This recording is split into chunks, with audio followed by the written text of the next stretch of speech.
If you're not planning on having kids, I guess I'll have to do it myself. Should we just get divorced and do it?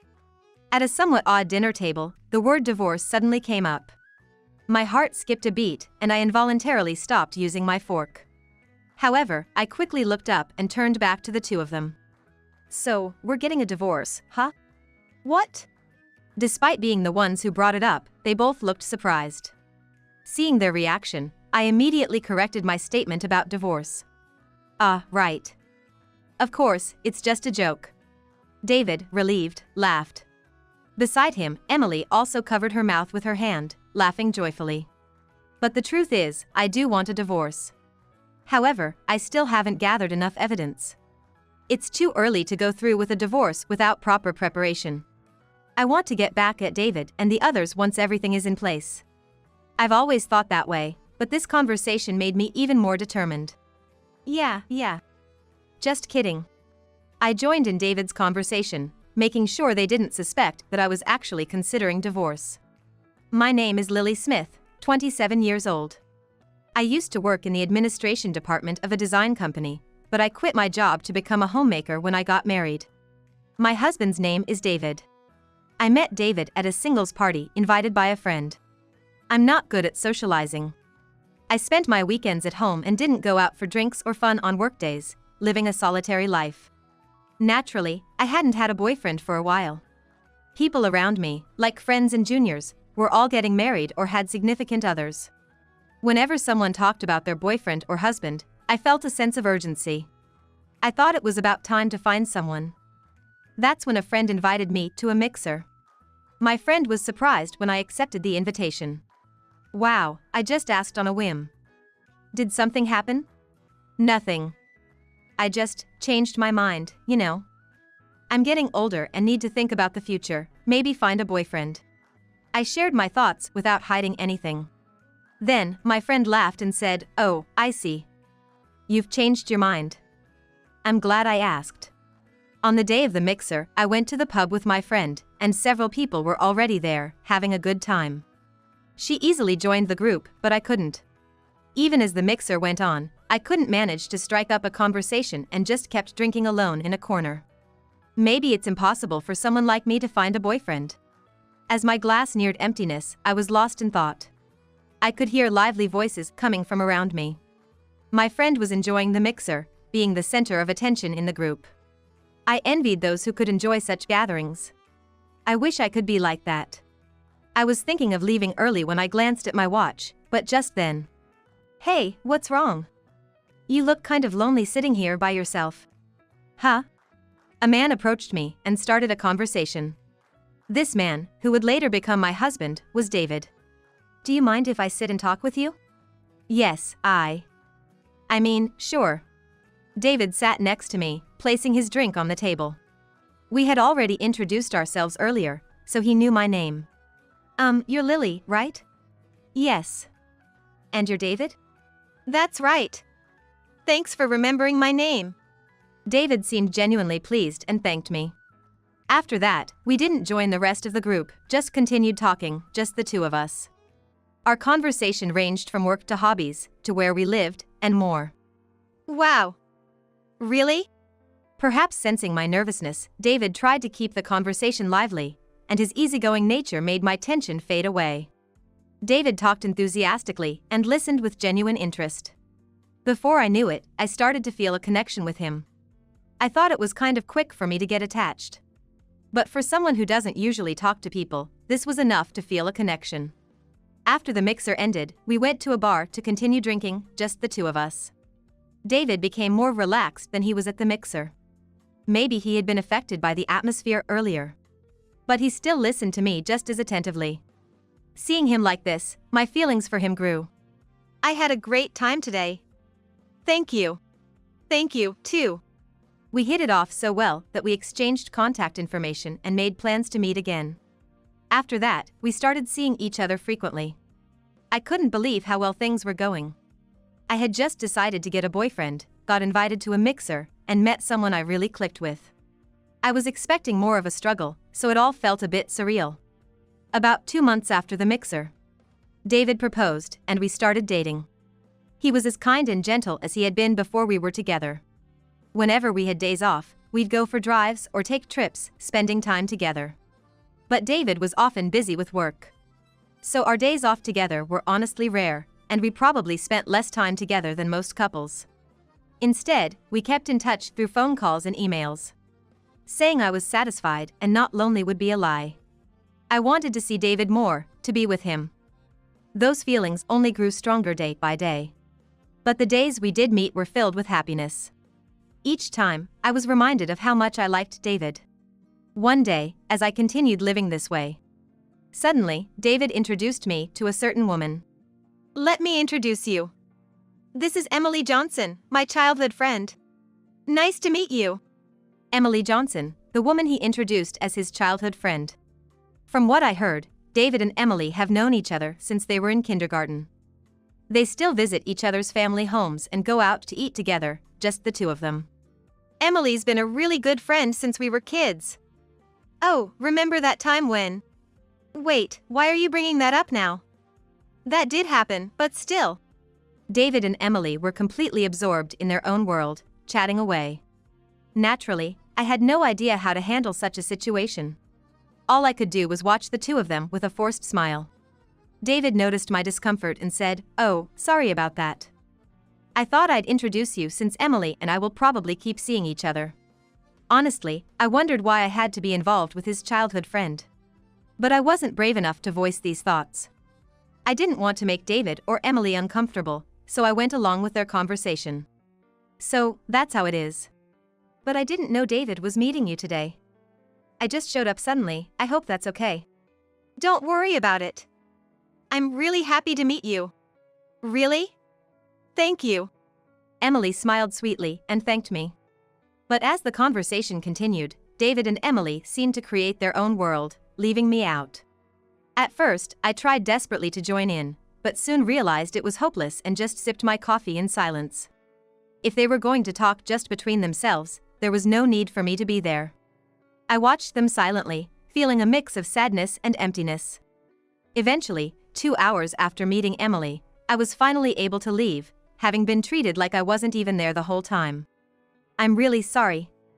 It's been a while since I've seen Emily." "It's okay. I'm glad you could catch up." "Thanks. I'm really sorry." David apologized, looking genuinely remorseful. He seemed to think he had done something wrong. If that was the case, he shouldn't have created a world just for himself and Emily in the first place, which made me feel a bit angry. "No, really, it's okay." I accepted David's apology without any reproach. After that incident, David stopped mentioning Emily. Perhaps he realized it was a sensitive issue. He seemed more attentive to my feelings, as if he really believed he had done something wrong. While I felt lonely and anxious at the time, honestly, it wasn't something I needed to worry about so much. After all, they were childhood friends. It's understandable that they might get caught up in conversation after a long time apart. However, I couldn't bring myself to tell him not to worry about Emily. I didn't want to dredge it up again. A few weeks after meeting Emily, David returned to his usual self, and it felt like our normal life had resumed. A year later, David proposed, and we got married. At our wedding, there were family, friends, colleagues, and Emily too. Emily seemed genuinely happy for us. "Congratulations on your wedding. You know, David is a really great guy. I'm sure you'll be very happy." "Thank you." Emily made a point of coming over to me and saying these words. Her smile was a mix of happiness and sadness, a complex expression. After the wedding, we went back to our new home as a married couple. Even though we were already living together, moving in together as a married couple, I found myself being a bit shy. Next to me was David. Just the thought of living together in the same space made my heart race. I couldn't help but smile, thinking about our future together. I wanted to spend my life with David, but this happy life did not last long. David was still busy with work after we got married, but he tried to spend as much time with me as possible. On weekdays, unless he had out for a few drinks or special commitments, he always made sure to come home before midnight. Even though he must have been tired himself, he always had kind words for me, who had been doing housework all day. On weekends, he spent all his time with me, taking me on trips and out shopping. It might seem ordinary, but I felt truly happy. However, one day, our life began to change drastically when a certain person started to intrude upon our lives.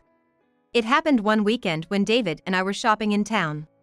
Suddenly, I spotted a familiar figure. It was Emily. Emily had seen us too and ran over to us, looking delighted. "Hey, David, Lily. What a coincidence. Emily. What a surprise," David replied, and as I was about to greet her, he casually reached out and touched Emily's head. He started ruffling her hair playfully. "Hey, David, stop it. You're messing up my hair." "Ah, sorry about that. I just can't help it when I see you." I understood that they were close, but seeing them like this made me feel uncomfortable. David seemed unconcerned, and Emily didn't mind at all. They started a conversation, paying no attention to me. Once again, I felt a sense of emptiness swirling inside me. Not knowing what to do, I looked at nearby products and thought vaguely about where we should go next. Emily continued talking to David, apparently aware of my presence but unconcerned. About 10 minutes after meeting Emily, the conversation ended. "Sorry. I didn't realize you two were on a date today. I just stumbled upon you." "No problem." "Right, Lily?" Yeah." Unable to deny it, I pretended not to mind. But from that day on, Emily often appeared wherever David and I went.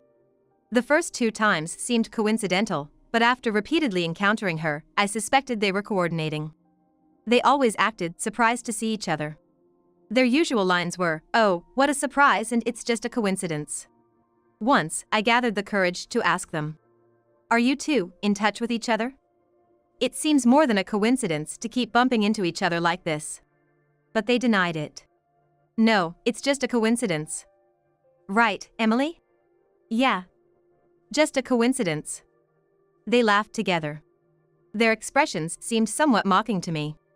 Their interactions often involved holding hands or touching each other's faces. They engaged in what seemed to me like excessive physical affection. I couldn't object since they were childhood friends, but it still bothered me. "Wait, let's not hold hands, okay?" Lily looks upset. "Ah, sorry, Lily. Emily is just a friend, nothing more." "Don't worry." "What?" "I don't like you either." Emily's words led David to playfully put his hand on her head again. Despite my obvious displeasure, David continued his physical interactions with Emily. Emily seemed to enjoy it. I wondered if such behavior was normal for childhood friends. Watching them, my distrust and discomfort grew. After several such instances, I gathered the courage to speak up. "David. What's up?" He looked at me with his usual kind smile. "I want to talk about Emily. I know you two are childhood friends and close, but could you maybe reduce the physical contact a bit?" "Reduce it?" "Yeah, I mean, we are married after all." David's face turned serious for a moment, but he quickly regained his composure.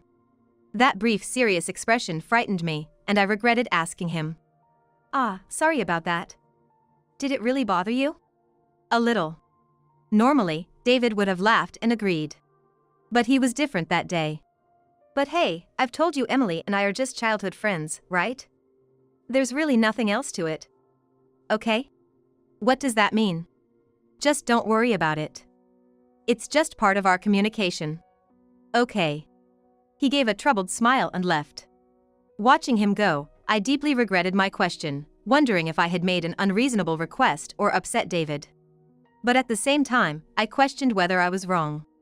As his wife, I wanted him to limit his physical contact with Emily, even though she is his childhood friend. Yet, I continued living with David, feeling uneasy. A month after my request, nothing had changed in my life. In fact, things seemed to get worse. Emily started to show up at our house unannounced. She would come on weekdays or weekends, eat, and leave. Of course, I'm the one who does all the preparation. Emily would just sit and talk with David on the couch. Even when I asked her to at least help carry the dishes, she'd dismiss it with, "You can handle that much on your own, right?" and laugh it off. By this time, David had completely taken Emily's side. He hardly listened to me and always talked about Emily. "Really? Lily can't do anything on her own." "Hey, don't say that in front of her." They laughed at me as if mocking. I felt terrible, obviously. When I silently returned to the kitchen, they complained about me. Is she sulking? Over this? That's a bit much, isn't it? I tried to ignore their voices and continued preparing the meal. Since she's coming over uninvited, it would be nice if she at least helped with the preparations. Yet, I'm the one who ends up being complained about. It's incredibly rude to suggest that I'm sulking or can't do anything on my own. Emily comes over several times a week. And always stays for a meal. There's no sense of calm even during dinner. She sits next to David and continually teases and distracts him. David seemed to enjoy it. They fed each other, laughed, and looked like a couple to anyone watching. Yet, I heard Emily was engaged. It is a man named Michael Anderson. A high-ranking employee at the same company as her. I've heard he's currently overseas. But still, considering she has a fiancé, I can't help but think it's inappropriate to continue such excessive physical contact with a childhood friend like this. Could you ask Emily to cut back on her visits a bit? The food expenses are adding up, and it's more work to cook. But David laughed off my request, dismissing my concerns. But he says Emily is single and gets lonely at home. Maybe you could be a bit more understanding. But don't worry about it. David didn't seem to have any intention of reproaching Emily. Sometimes, I felt he seemed happier with her than with me. Why couldn't he give me that same smile? Slowly, my feelings turned to resentment, not just towards Emily, but also towards David when I saw him with her. A year after our marriage, Emily continued to frequent our home. By then, I had given up and entertained her without complaint. I was wondering if this was what David and Emily wanted. Their physical closeness intensified, and they seemed happier than ever. It looked like this routine would continue until Emily got married. The thought alone was depressing. Divorce. The word started to cross my mind occasionally. But I couldn't bring myself to act on it, and time just passed.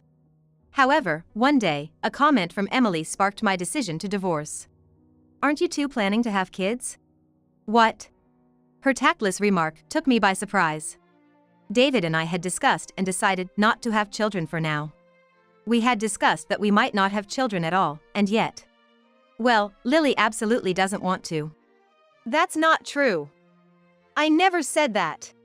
I never said that. I argued back, frustrated by David's attempt to appease Emily.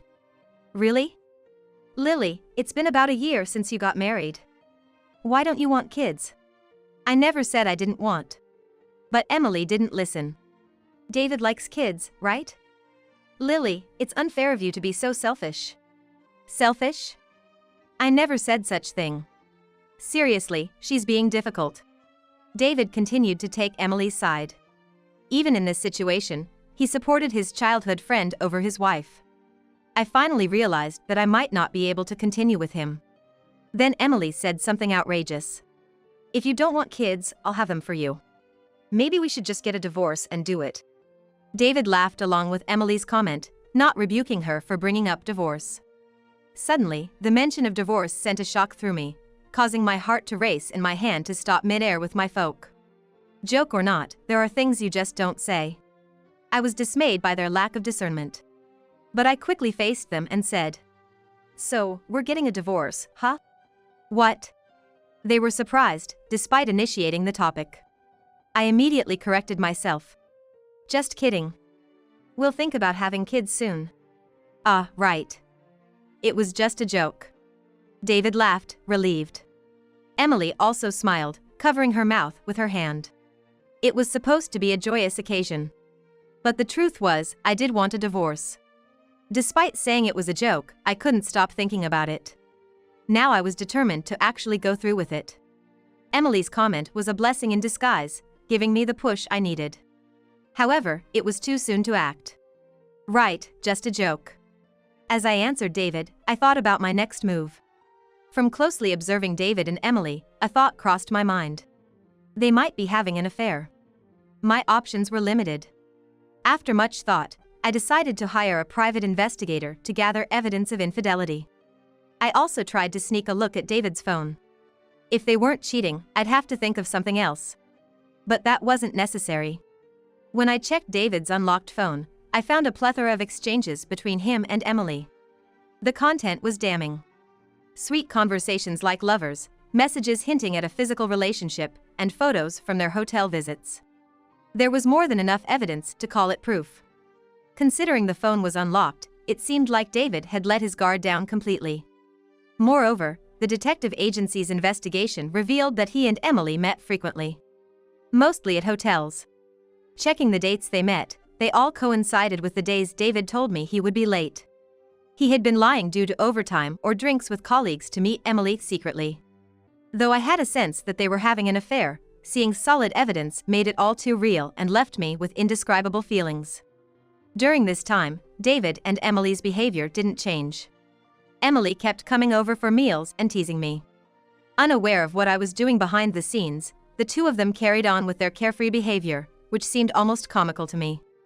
About a month after I started gathering evidence, David invited me to an event. There's an engagement party for Emily next month. An engagement party? Yeah.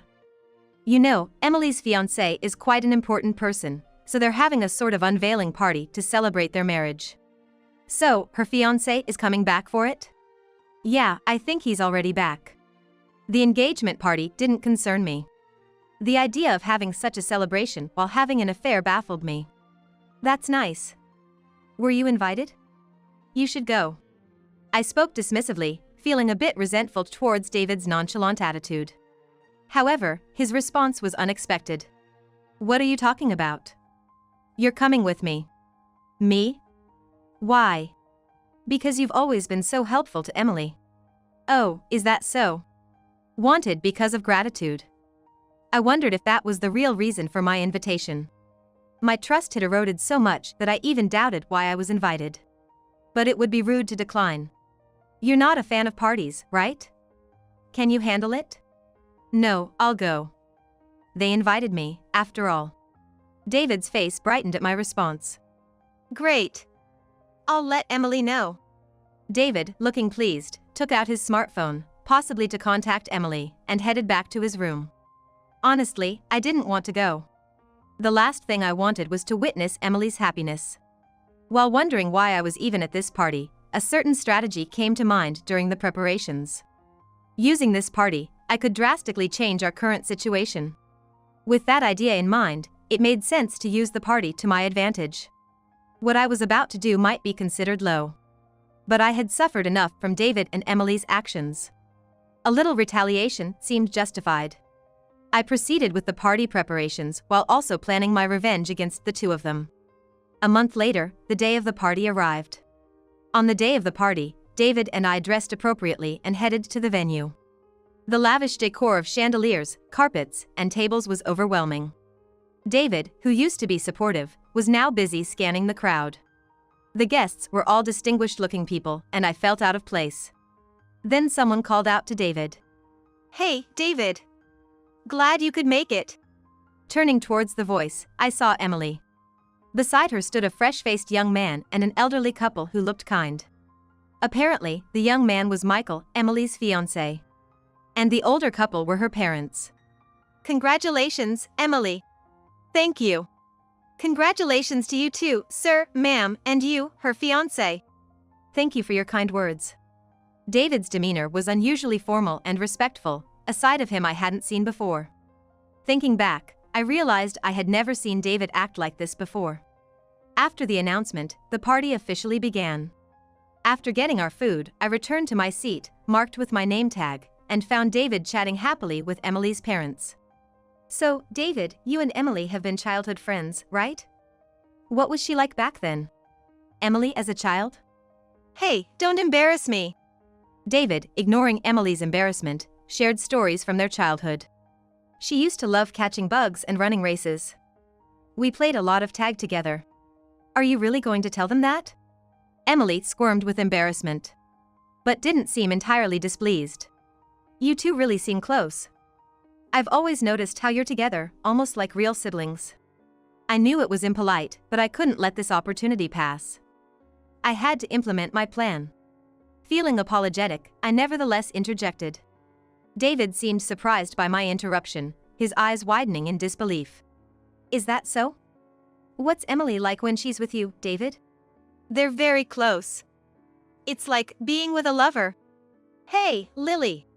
David tried to stop me, but I didn't hold back. Emily often comes to our house for meals. While I'm cooking, she's always chatting and having fun with David. Even during meals, they feed each other and hold hands. They're really close, aren't they? What are you saying? The atmosphere froze with my words. Emily's parents and fiancé looked at David and Emily in disbelief. Feeding each other? Yes. Oh, I don't have photos of that, but I have photos of them being close. Do you want to see? Hey! Lily! Before David could stop me, I showed the evidence from the detective agency and my own collection on my phone. The fiancé's face turned ashen. Lily! Don't say weird things. Weird? I'm just stating facts. This is how you two usually are. David was speechless, biting his lip in frustration. Emily, however, lashed out at me. It felt good. I have never seen David and Emily's frustrated faces like this before. I was glad I had gone through with my revenge. Lily! Don't do this. Why do you have these photos? You shouldn't know about this. Did you hire a detective? I can't believe it. Yes, I did hire a detective. Why? Their affair exposed, David was visibly shaken. Want to know why? I pulled out a filled-out divorce form from my bag and slammed it in front of David. Let's get divorced. I can't take it anymore. You don't have to say it here. Ever since we married, Emily has always been in our lives. We kept bumping into her when we went out, despite my asking you to keep her away. She kept coming over for dinner. And then you lied about working late to go to hotels with her. There's no point in staying married. I let it all out. David raised his voice, drawing everyone's attention. I know it was wrong, but if you knew it was wrong, why didn't you stop? Didn't I ask you many times to stop? Aren't you even sorry? Well, yes, but... Right, you're not sorry. If you were, you'd apologize instead of making excuses. Sorry. Emily interjected, trying to stop our argument. Hey, stop. Not here, not like this. Hey, Michael. Dad, Mom, help me. But her parents and fiancé didn't come to her aid. Emily, those photos are real, aren't they? What? I'm asking if they're real. But I guess it's pointless to ask, you wouldn't admit to cheating on your own. Michael looked deeply upset. It was understandable, he must have been thinking about his fiancée Emily all the while working overseas. And yet, she had been having an affair with her childhood friend. With so much evidence, I can't marry you. I was a fool to trust you. Wait! It's not true! It's all lies! Lies? So, you're saying Lily made all this up just to trap you and David? Yes, that's it. Really? I couldn't take it anymore. They had used me to their advantage, and now, Emily still refused to admit her infidelity. Were they still trying to manipulate things to go their way? I couldn't take it anymore. They had used me to their advantage, and now, Emily still refused to admit her infidelity. Who would do such a thing for you? I'm not that idle. If I were to spend my time on you, I'd rather find a new hobby. What did you say? My words angered Emily. But her parents intervened her. Emily, stop it. Aren't you ashamed? Dad. I never thought you would do something like this. Sure, you and David were close, but I didn't think it was in that way. It's truly embarrassing. Don't say it's embarrassing. It is embarrassing. Michael, I'm so sorry. I understand if you can't marry her, and we wouldn't mind if you call off the engagement. I'd like to apologize as well. I'm truly sorry for what happened. Seeing her parents apologizing to Michael, Emily seemed to finally realize the irreparable mistake she had made. She was in tears, desperately pleading with Michael. Please don't break off the engagement. I've had enough. I can't marry you. No. David, seeing Emily's state, also apologized to me. Lily, I'm really sorry. I won't cheat again. Please don't divorce me. But I couldn't trust him anymore. Really? I can't believe you. We're getting divorced. I'm seeking alimony. You should be with Emily, she's available now. No way, please reconsider. No. I can't live with you anymore. I pushed the divorce papers at him again. Understand this, there's no going back. Agree to the divorce now.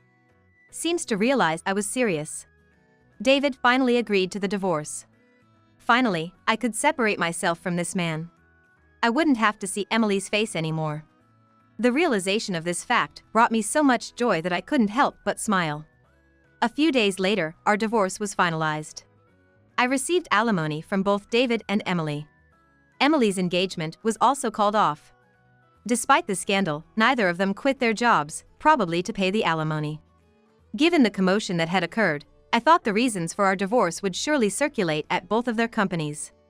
I had thought the scandal might make it uncomfortable for them to continue working at their companies, but it turned out they both couldn't afford to quit their jobs, needing to earn money to pay the alimony. In a way, I felt they got what they deserved. Admittedly, thinking this way might suggest I'm not entirely without malice. A year after the divorce, I apologized to Michael for ruining the party. However, he kindly said, "No worries at all. In fact, thank you for telling me about Emily's infidelity. It really helped me." A year has passed since my divorce from David. Now, I live comfortably alone in a new town, working a new job. I'm not sure what David and Emily are up to, but since the alimony is being deposited monthly, they must be managing somehow. It seems I'm better suited to living alone rather than with someone else. I likely won't marry again. I want to cherish these peaceful days that I hope will continue indefinitely. With this thought, I enjoyed my favorite tea alone, as I did today.